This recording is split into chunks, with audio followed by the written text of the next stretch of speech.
Hello guys, कैसे हैं आप? उम्मीद करते हैं कि आप सब खैरियत से होंगे, खुश होंगे। भाई देने जा रहे हैं वीडियो, काफ़ी कमाल का टॉपिक है। बंदे ने खुद की एयरलाइन बनाई हुई है, तो करते हैं भाई स्टार्ट वीडियो। कानपुर का एक ट्रक ड्राइवर शुरू कर रहा है भारत की न्यूएस्ट एयरलाइन कंपनी। कभी टेम्पो चलाई, कभी ट्रक लोडर का काम किया और आज लखनऊ में है उनका एक आलीशान घर अपना और जमीन से उठकर आसमान में एयरलाइन चलाने का है एक सपना। मैं भारत के उस हर इंसान को हवाई में बनाना चाहता हूँ जो हवाई चप्पल पहनता है। जिसके डाटा पे कवर 50% लोग अभी फ्लाई नहीं कर रहे हैं। ना कोई फॉर्मल एजुकेशन, ना बिजनेस लेगेसी, ना कोई एविएशन का बैकग्राउंड। मुझे बड़ी दिक्कत होती थी इंग्लिश बोलने में, बहुत प्रॉब्लम होती। बस एक जिद। अगर मैं रोड समझ सकता हूँ तो मैं रनवे ही समझ सकता हूँ। 5 साल में टॉप पे आएगी कंपनी, या तो फिर हम बंद कर देंगे। एयरलाइंस को कहते हैं billionaires graveyard. Go Airlines, Jet Airways, Kingfisher, Deccan, ये सारी एयरलाइंस पिछले 10 से 15 सालों में बंद होते हुई। ये भी लग्जरी नहीं है, जैसे टेम्पो है, बस है, ट्रेन है। तो जब एयरलाइन है, एक जगह से दूसरी जगह पहुँचाने का साधन है। रैपिंग का रैपिंग हमारे वहाँ है। गाँव से नॉर्मल सी महिला का साड़ी पहन के जाती है, तो आप उसको ऐसे देखते हैं, ठीक है, क्यों उसको अलग तरीके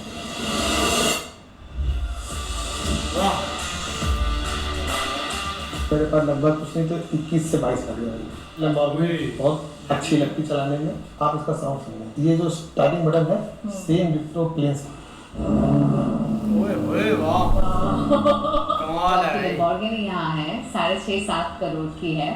एक एयरबस का क्या कॉस्ट होता है? 800-850 करोड़ रुपए का। आपके पास कितनी एयरक्राफ्ट हैं? 3 अभी ली है, 2 और लाइनअप पे लगी, 5 है। ये है भारत, जहाँ कहानियां सिर्फ बनती नहीं, उड़ान देती हैं। On this episode of Stories from Bharat on Curly Tales, मैं आई हूँ लखनऊ मिलने फाउंडर एंड एमडी ऑफ शंख एयर श्रवण कुमार विश्वकर्मा से, जो अपनी नई एयरलाइन लॉन्च करने में पूरी तरह से व्यस्त है।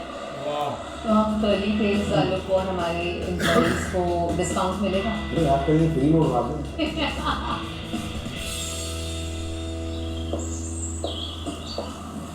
नमस्ते सर। तो कैसे हैं आप? बस बिल्कुल ठीक। बहुत ही खूबसूरत घर है आपका।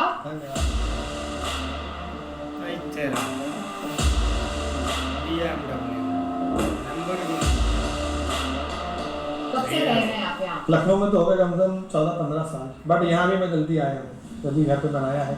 इससे थोड़ा सा बड़ा बनाना है, अच्छा सा। अच्छा। लोग कहते हैं कि कम खूबसूरत है। और तो बचपन में ही था सपना कि इतना बड़ा आलीशान? बचपन में कोई सपना नहीं था कि आलीशान घर लेना। बचपन में यही था कि इन परिस्थितियों से निकल के ऊपर आइए। जब आप संघर्ष में होते हैं ना, तो आपके सपने नहीं होते। आपको तो ये होता है कि आज मेरा कट जाए दिन, उस समय तो जो मिल जाए वही सब बढ़िया है। उसमें तो 2 रोटी मिली वो भी अच्छी है, नहीं मिली तो भी अच्छी। वो उस टाइप की कोई कहे कि मैं तब छोटा था, मैं सोचता था ये जो था वो चीजें ना, वो भगवान ऑटो मोड पे बनाता है। ऐसा नहीं है कि कोई हमने प्लान करा था कि नहीं हम इतना बड़ा डेवलपमेंट करेंगे या ऐसा करेंगे, हम कभी एयरलाइन उड़ाएंगे। मैंने कभी नहीं सोचा था। वो होती ही चीजें ऊपर वाला बनाता चला गया। क्या बात है। अभी संघर्ष के तो आप बहुत ऊपर है, भगवान की कृपा है। आज आपके पास 500 ट्रक टेम्पोज हैं, गाड़ियां भी कई सारी है आपके पास। यहाँ सारी फैंसी कार्स है, यहाँ कम है और गाड़ियां और है मेरे पास प्रेजेंट टाइम पर। अच्छा। बट यहाँ पे मौके पे काम है, 21 से 22 गाड़ियाँ हैं। गाड़ियों का इतना शौक है आप? हाँ, गाड़ियों का शौक है। एक ही चीज का शौक है, सिर्फ गाड़ियों का। मुझे लैम्बोर्गिनी बहुत अच्छी लगती चलाने में, और सबसे पहले मुझे जो पसंद थी वो स्कॉर्पियो थी एंड फॉर्च्यूनर थी। अब मुझे इस समय लैम्बोर्गिनी बहुत अच्छी लगती चलाने में। आपके पास यहाँ BMW है, मर्सिडीज है, सारे ब्रांड की गाड़ी है। वो भी अच्छी है, नहीं मिली तो भी अच्छी। वो उस टाइप की कोई कहे कि मैं 500 ट्रक टेम्पोज हैं, गाड़ियां भी कई सारी है आपके पास। यहाँ सारी फैंसी कार्स है, यहाँ कम है और गाड़ियां और है मेरे पास प्रेजेंट टाइम पर। अच्छा। बट यहाँ पे मौके पे काम है, 21 से 22 गाड़ियाँ हैं। गाड़ियों का इतना शौक है आप? हाँ, गाड़ियों का शौक है। एक ही चीज का शौक है, सिर्फ गाड़ियों का। मुझे लैम्बोर्गिनी बहुत अच्छी लगती चलाने में, और सबसे पहले मुझे जो पसंद थी वो स्कॉर्पियो थी एंड फॉर्च्यूनर थी। अब मुझे इस समय लैम्बोर्गिनी बहुत अच्छी लगती चलाने में। आपके पास यहाँ BMW है, मर्सिडीज है, सारे ब्रांड की गाड़ी है, फॉर्च्यूनर है, स्कॉर्पियो भी है, छोटी वैगनआर भी है मेरे पास। ट्रक चलाने में ज्यादा मजा आता है या ये गाड़ियां चलाने में? अच्छा, उसका फील अलग है। तो डिफरेंट चीज क्रिएट करे वही अच्छी लगती है, जो सब चीजें रहती है सिंपल रहती है वो अच्छी नहीं लगती। ट्रक का एक अलग मजा है। कितने सालों तक आपने ट्रक चलाई? मैंने टेम्पो चलाई, खुद चलाई। पता नहीं जब आपके वहाँ तो वो चलता है ना बॉम्बे वगैरह में ऑटो। हाँ जी। तो समझ लीजिए ऑटो खुद ही चलाया, खुद ही सवारी बैठा ली, खुद ही उतारी। मैं बहुत उत्सुक हूँ आपकी जर्नी जानने के लिए। 1 घंटे में ना आप जान नहीं पाएंगे। कभी बगा जरा ऊपर से लंबावनी की। ओए कमाल की गाड़ियाँ। आपकी शर्ट पे लिखा है SKV, श्रवण यानी हर्ष। कुमार पुष्कर। हर शर्ट पर आपने ये करवाया है? लगभग हर शर्ट पे रहता है। कोई वजह? ऐसे फिल्म में भी लिखते हैं तो मैंने कहा लिख दीजिए। उसका वो सुनाता हूँ, उसका साउंड सुनिएगा। बहुत शौक है भाई। अभी आप इसका साउंड सुनिए। ये जो स्टार्टिंग बटन है सेम डिट्टो प्लेन्स की तरीके होती है, प्लेन भी ऐसे वो सेम हूबहू होता है। अच्छा। आप सुनिएगा। ओए कमाल की आवाज। अभी मैं कुछ नहीं कर रहा हूँ, अंदर से ना फील देता हूँ। एक शेर वाली फील Yes. से। मतलब एक आपको अन्य गाड़ी में फील नहीं देता है। ये गाड़ी का क्या प्राइस है वैसे? इस समय मुझे लगता है कहीं 6.5-7 करोड़ का 6.5-7 करोड़ रुपए। 2 लैम्बोर्गिनी मेरे पास, एक ब्लू एंड एक येलो। 7 करोड़। और अभी मैं आरआर का प्लान कर रहा हूँ, मोस्टली जल्दी मेरे को भी ला रहा हूँ। ग्लास पूरे बंद कर लीजिए, आपको बिल्कुल आवाज नहीं होती है। और सब गाड़ियों का नंबर भी कुछ खास रखा है आपने? मेरी सारी गाड़ियों के नंबर के लास्ट में आपको 7-9 मिलेंगे। तो सारी मेरी जितनी भी ट्रक्स हैं सब में 7-9, और मेरी जितनी कार है उसमें 7-9 आपको मिलेंगे। कोई खास वजह? लकी नंबर है ये? नहीं लकी की कुछ नहीं होता है, ऐसे कुछ नहीं। ऐसे बस रख लीजिए, बस बढ़ती चीजें पसंद है, घटती चीजें पसंद नहीं। तो लास्ट ना 2 ही चीजें ऐसे हैं जो बढ़ रहे हैं, 7 और 9। आइए वाह क्या बात है भाई। ये पूरे ये सब बच्चे हैं मेरे। अच्छा। और मतलब पूरे ये मेरी बेटी बड़ी हुई, अच्छा। ये लड़का है मेरा, खुद छोटी थी। ये 2 बच्चे अच्छा। बाहर से। ये मेरी मम्मी है। नमस्ते। मम्मी ने अभी आपको बोला कि आपके लिए देखी, मम्मी की एक मेरी फोटो साथ में ले लीजिए। अच्छा। बोले वो कौन सा उनके पास गई थी ना, आचार्यानंद। हाँ जी है ना? हाँ जी हाँ जी। तो वो आचार्य जी थे। अभी हम बहुत खूबसूरत बालकनी, हर फ्लोर पर एक। हाँ तो घर जो भी हो ना दबा नहीं रहना चाहिए, इसमें आपको हवा आनी चाहिए चारों तरफ से। तो हमारे यहाँ पूरे घर में आप देखिए आपको चारों तरफ ओपन ये प्रॉब्लम बनी है। बच्चे। ये आपको आवाज आनी है।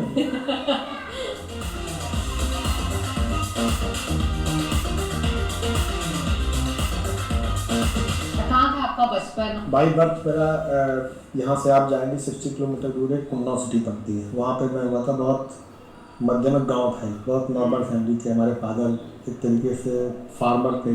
पढ़ाई में ध्यान था आपका? हाँ मेरा, बट क्या था कि फैमिली के हाथ में अच्छे नहीं थे, तो मुझे थोड़ा सा मूव करना पड़ा था हाल से। फिर मैं चला गया बिजनेस लाइन में, टेम्पो खरीदी। पहले आता था सामान ढूंढने के लिए लोडर आता था, उसको चलाया, उसको 1-2 साल चलाया, उससे कुछ पैसा में करे, टेम्पो चलाई। फिर हमारे दोस्त थे, मित्र थे, वो चलाते लाते थे, तो जैसे उन्हीं की संगत में देखते तो मुझे लगा कि मैं भी चलाना शुरू करा। तो फिर वो टेम्पो ली, फाइनेंस कराया, उसको लिया, मतलब लोडर को चलाया, उसको चलाया तो कानपुर और उन सब में गलियों में काफ़ी चलाया। फिर उससे कुछ पैसा न हुए, कुछ सोचा कि बिजनेस कुछ करते हैं और इसको छोड़ के कुछ और करते हैं। टेम्पो में मतलब सामान यहाँ से वहाँ रखवाना, हाँ, जो भी सब मैंने अपने हाथ से करा। मैंने खुद भी अपने हाथ से सामान उठाया, नहीं कर सामान भी उठाया, ऐसा कुछ नहीं। कितने पैसे मिलते थे? आप जैसे मान लीजिए जैसे कानपुर से आप तो एक सिटी उन्नाव पे आते थे, तो आपको उस समय मतलब 450 रुपये मिलते थे। 450 रुपये मिलता था एक ट्रिप का। दूसरी ट्रिप मारेंगे तो एक दिन में मैं 3 ट्रिप मारता था। क्या उम्र थी आपके? बहुत छोटी, आप मान लीजिए बैक कर लीजिए, कम से कम 15 साल, तो 17-18 साल की उम्र थी। कुछ दिन पहले से मैं काम शुरू कर दिया था। पहली कमाई क्या थी आपकी? पहली कमाई मुझे नहीं याद है। घर की परिस्थिति ऐसी थी कि आप जो आता गया वो सब लगता गया, बस आए पता कहीं से भी कुछ भी लग जाए बस। एक्चुअली मैंने जब आप बहुत नीचे स्तर पर होते हैं ना, जीवन काटना ही सबसे बड़ा होता है। सपने या बहुत विजनरी नहीं होती है, शौक तब आते हैं आप अर्न करते हैं। सबसे पहले तो इतनी जिम्मेदारी, इतनी टेंशन होती है ना कि आप उस शौक को कुछ जिंदा नहीं, आपको जो चीज़ मिल जाए बस वही में आप जीवन मतलब हैप्पी है। श्रवण को बचपन से ही नौकरी नहीं अपना बिजनेस करना था। टेम्पो से शुरुआत हुई, फिर कई और बिजनेसेस ट्राई किए, लेकिन किस्मत ने साथ नहीं दिया। घर के खर्चे बढ़ते गए और साथ ही पिताजी की तबीयत भी बिगड़ती गई। हालत ऐसे हो गई कि श्रवण को अपना गांव छोड़कर उनके इलाज के लिए लखनऊ आना पड़ा।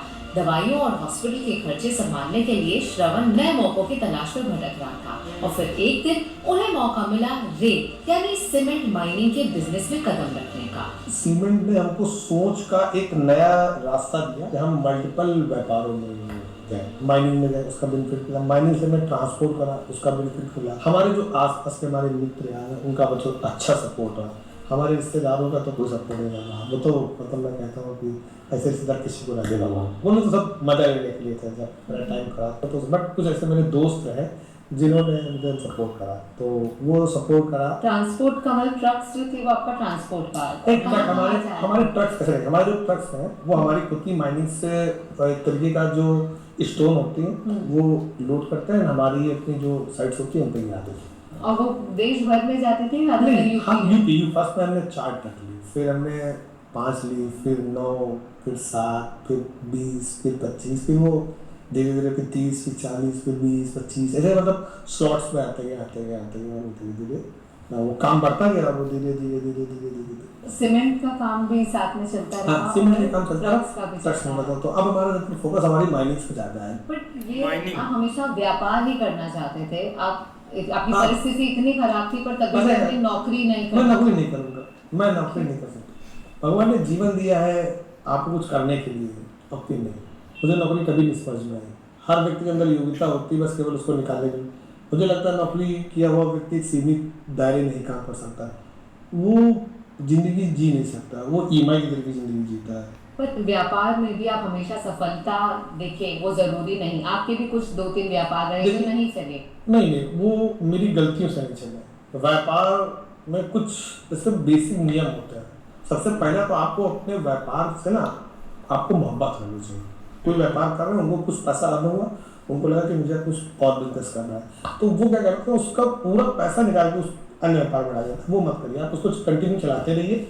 अन्य व्यापार के लिए अन्य चीज़ें अपने अलग से सोर्स ऑफ इनकम जो भी जैसे कहाँ जहाँ करना है वो आप करें। ये मेरा मानना है। पर बिना पढ़ाई किए आपने अपने व्यापार को इतना बढ़ाया, टेम्पो से शुरू होकर। पढ़ाई भी लाइफ में बहुत जरूरी है। पढ़ाई का एक अपना स्थान है और सफलता का अपना स्थान। लेकिन सफल की कोई परिभाषा नहीं होती सफलता की। तब मेरी सिचुएशन और अच्छी होती, जो मैं यहाँ तक पहुँचा होता मैं 2-3-7 साल पहले पहुँच जाता। मैं बाहर जाता था, कई बार एयरक्राफ्ट की डीलिंग करने के लिए मुझे बड़ी दिक्कत होती थी। इंग्लिश बोलने में बहुत प्रॉब्लम हुई। फिर हमने वो बहुत मतलब कई बार कन्वर्सेशन में बड़ी दिक्कत होती थी। भाई हम कुछ बोल रहे हैं, कुछ और बोल रहे हैं, खाना में ट्रांसलेट करा रहा तो क्या मतलब हर आदमी एक ट्रांसलेट करता है ना, तो आपको फीलिंग्स नहीं मैच हो पाती है, तो वो कहीं ना कहीं कम्युनिकेशन में थोड़ी दिक्कत होती थी। फिर उसके लिए बैठे इंग्लिश स्पीकिंग करना सीखा, तो वो ठीक है समय की जो जब सीखी तो समय के साथ जो नीड होती गई तो वो करते गए। बट हम हमेशा कोशिश करते हैं ज़्यादातर मतलब जो हमारी अपनी लैंग्वेज है हम उसी का इस्तेमाल करते हैं। हमारे 2 बुल्गारिया में बहुत अच्छे दोस्त हो गए, तो मित्र वो हो गया, आलिम नाम है उनका। बेसिक वो एयरक्राफ्ट में डील करते हैं, तो अब मैंने उनको हिंदी सिखा दी है। पहले तो एविएशन में ख्याल कैसे आया? आप ट्रक का बिजनेस कर रहे हैं, रेत का बिजनेस कर रहे हैं। मतलब बिजनेस की सबसे बड़ी प्रॉब्लम आज की डेट में क्या है कि उधारी हो जाती है, उसके लिए बहुत सारे बिजनेस बंद हो गए हैं। एविएशन में कोई उधारी नहीं होती, 100% नगद कराता है। टिकट का पैसा पहले ही आ जाता है हमारे पास। ये कुछ बेसिक थॉट्स लगे, ऐसे लगा कि अगर फंड्स की नीड्स नहीं रहेगी तो हमें बस केवल क्या है स्टार्ट करना है। देन उसके बाद आप वो दिल्ली जाना है, बॉम्बे जाना है, तो आप हमें टिकट्स के पैसे पहले देते हैं। अन्य बिजनेस में क्या होता है, आप माल लेते हैं तो 100 रुपये का लेते हैं, उसमें से आप 70-80 रुपये देते हैं, 20 रुपये उधार हो जाता है। फिर वो 20 इंटू 2000 लोग, 3000 लोग, वो धीरे धीरे धीरे वो इतना बड़ा होता है, वो इतना बड़ा होता है। फिर उसको बढ़ते व्यापार खत्म हो जाता है। तो वो एविएशन में दिखाई दिया कि ये चीज़ अच्छी है, तो विचार आया कि पर ये आपका कारोबार अच्छा ही चल रहा है, आप अच्छे खासे पैसे कमा रहे हैं। बहुत बढ़िया। फिर आप क्यों सरदर्दी ले रहे हैं नए बिजनेस की? देखिए एक चीज़ बताते हैं, मेरी उम्र भी 35 ही मुझे और जीना है, तो रिस्क कहाँ है? अगर मैं अमर होता तो मैं बिल्कुल ना करता व्यापार, सुकून की लाइफ काटता, पैसे एफडी कराता, बैंक के इंटरेस्ट पर जिंदगी काटता। आपको क्या लगता है कि आज की डेट में एक आदमी की एज क्या लगती है? 70 लगती है। 70-75 बहुत है। जो मैं जी चुका हूँ वो वापस नहीं आएंगे। 35 और बचे हैं, तो रिस्क फैक्टर कहाँ रह गया? 35 में 5 घटा दीजिए आप, खाली शुगर हो गया, बीपी हो गया, ये है वो है, घटा दीजिए, बचे 30। तो अब लाइफ में रिस्क कहाँ बचा है? जो ज़िंदगी जीना खुल के जिए ना, जो करना है, जो हासिल करना हो, जिस चीज़ के लिए आपने कोशिश करी हो वो आप करिए। जो आप छोटे में नहीं सोचना है, बचपन में आपने सोचे हो उसको ऊपर करिए, पूरा करिए। तो रिस्क कहाँ रह गया? रिस्क तो इसलिए है ना क्योंकि हम लोग सोचते नहीं ना कभी, क्योंकि आपको तो लगता है कि हम अमर हैं, अरे कल हो जाएगा, कल हो जाएगा, कल कुछ नहीं होता है। आपको जो करना है आज करिए, कल में मत जिए। तो हमारे जो थ्योरी उसी टाइप की है। एविएशन करने का मन हुआ तो सोचा तो फिर मैंने इसको जमीन पर उतार देता है, तो उतार दी जमीन पर। एयरलाइंस को कहते हैं बिलियनर्स ग्रेवयार्ड, जहाँ पे कई सारे बिलियनर्स का सारा करियर नष्ट भी हुआ। ऐसा कहते हैं कि अगर आपके पास करोड़पति और लखपति बनना हो तो एयरलाइन खोल लीजिए। मेरा सवाल है, आपसे चीज़ें हो नहीं पाई तो आपने एक शब्द बोल दिया, आपसे नहीं हो पाया तो इसका मतलब सबसे नहीं हो पाएगा। ऐसा कहीं लिखा तो है नहीं, करेक्ट? आप मुझे एक चीज़ बताइए, इस पूरी दुनिया में एक बिजनेस बताइए, एक नौकरी बताइए जो 100% सक्सेस होने के चांसेस है, बता दीजिए। नहीं, ऐसा तो कोई भी नहीं है। और सारे बिजनेस ऐसे हैं फेल में और पास में। जिन बिजनेस में बहुत लोगों को बहुत लॉस हुआ, उसी बिजनेस में बहुत लोग बहुत आगे तक चले गए। क्या एविएशन खत्म हो गया क्या? एयरलाइन चल रही है, सक्सेसफुली चल रही है। हम तो कभी उनसे मिले हैं तो हम उनसे पूछे कि भाई आपसे नहीं हो पाया तो आपने स्लोगन दे दिया कि करोड़पति बनना, लखपति बनना हो, तो आप अपनी गलती को छुपाने के लिए आपने स्लोगन दिया। पर आपको ये ख्याल नहीं आया, Go Airlines, Jet Airways, Kingfisher, Deccan, ये सारी एयरलाइंस भारत में आपके जीते जी आपने देखी हो उनकी पिछले 10 से 15 सालों में बंद होते हुए। मुझे उन चीज़ों नहीं मतलब है, हमें जो करना है वो हम करेंगे। आपको क्या गैप लगता है और क्या पोटेंशियल लगता है एयरलाइन इंडस्ट्री में? अभी हम लोग 5 से 7% के आसपास के लोग फ्लाई कर रहे हैं, ये डीजीसीए डाटा के अकॉर्डिंग। 50% लोग अभी फ्लाई नहीं कर रहे हैं। भारत में 50% अब तक फ्लाई नहीं कर रहे। 7% लोग फ्लाई करते हैं, 7%। गैपिंग कहाँ है? गैपिंग हमारे और आप में है। बताते हैं कैसे? हम एक क्लास वाला ना मध्यम को बैठने नहीं देना चाहता। एग्जाम्पल देता हूँ, आप भी मानोगे, हम भी मानते हैं। आप एयरलाइन के अंदर जाते हो, कोई गाँव से नॉर्मल सी महिला अगर साड़ी पहन के जाती है तो आप उसको ऐसे देखते हैं, क्यों देखते हैं? क्यों उसको अलग ट्रीट करते हैं? एविएशन लग्जरी नहीं है, एविएशन एक आपने लग्जरी बनाया। क्यों लग्जरी बनाया भाई? जैसे टेम्पो है, बस है, ट्रेन है, मतलब एयरलाइन है, एक जगह से दूसरी जगह पहुंचाने का साधन है, ना कि लग्जरी का साधन। लग्जरी तो आप उसको क्रिएट कर रहे हैं ना, क्यों लग्जरी? अरे जितना अधिकार आपका सीट पे बैठने का है उतना उसका। आपको पता है एविएशन में लोग टिकट्स की वजह से नहीं आते हैं कि टिकट्स के प्राइस बहुत हाइक है या ऐसा कुछ होगा। आजकल के जो भारत का जो किसान है ना वो भी ठीक है, 4,000 5,000 की टिकट, जैसे हमारे लखनऊ का डेली 4-5,000 टिकट होती है आराम। ऐसे यार बहुत अच्छी वीडियो थी, लेकिन देखा जाए ना तो भाई यार बंदा एक स्टार्ट करता है एक मतलब कि जीरो से ही, लेकिन उसको नहीं पता चलता कि क्या आगे चीज़ें होगी क्या नहीं होगी। लेकिन हर एक फील्ड में आपको भाई मेहनत और हार्ड वर्किंग और आपका जो माइंड है ना वो ज़रूर यूज़ करना चाहिए कि मैं इस चीज़ या अपने बिजनेस को किस हद तक ले के जा सकूँ। अब भाई वो मतलब कि बहुत ज़्यादा रिच हो चुके हैं, उनके पास पैसा भी है, हर चीज़ है। आप उनकी हर बात जो है ना, हर बंदा एक सीरियस होकर सुनेगा कि यार इस बंदे ने क्या ऐसा काम किया जिससे भाई उसको हर चीज़ एक मतलब कि मिल गई, अचीव कर लिया उसने। आप तो एयरलाइन भी अपनी स्टार्ट करने लगा। लेकिन अगर यही बंदा को नॉर्मल बात कर देना, अगर वो ऑटो चलाता है या वो टेम्पू चलाता है तो किसी ने नहीं ध्यान देना, उन्होंने यही बोलना कि गरीब है, लगा रहा है भाई, ये ऐसे मारते हैं, गरीब की कौन सुनता है। लेकिन आप भाई थोड़ा सा स्टैंडर्ड उसका बन गया, अगर आप वो कोई इधर झूठ भी बोल देगा ना तो लोग बोलेंगे कि हाँ भाई बंदे की बाद में दाम में हमें भी ऐसे करना चाहिए। लेकिन भाई समझदारी आ जाती है जब आपके पास बिजनेस और पैसा आ जाता है ना। जैसे उन्होंने बात की है कि अगर कोई बंदे का बिजनेस फ्लॉप हो गया तो उसका ये मतलब नहीं है कि मेरा भी फ्लॉप हो जाए, मैं भी ट्राई ना करूं। ये उनकी एक अच्छी बात है, क्योंकि कोई सोच सोच कर ही मतलब कि बिजनेस स्टार्ट नहीं करता। लेकिन यार उनकी एक मेहनत है, एक काफ़ी उसकी मतलब कि किस्मत भी है। आगे भाई टेम्पो से स्टार्ट किया, अब हर एक ब्रांड की भाई गाड़ी उसके घर खड़ी है और पैसे की कोई कमी नहीं है उसके। भाई वीडियो बहुत अच्छी है। ये चीज़ देखें कि भाई जब भी कोई बंदा कारोबार स्टार्ट करता है ना तो हर बंदा यही सोचता है कि मैं कामयाब हो जाऊंगा और भाई बहुत ऊपर चला जाऊंगा, और वो उसके ख्यालात जो हैं वो बड़े हो जाते हैं। लेकिन ये पता नहीं चलता, कुछ लोग ऐसे होते हैं कि वो जल्दी जो है ना वो अरबपति बनना चाहते हैं तो वो जल्दी फ्लॉप होकर गिर जाते हैं, और वो दूसरों को बाद में यही अपना सलाह देते हैं कि भाई मैंने ये काम शुरू किया था, इसमें कुछ भी नहीं है, इसमें घाटा ही घाटा है, आप भी ना करें।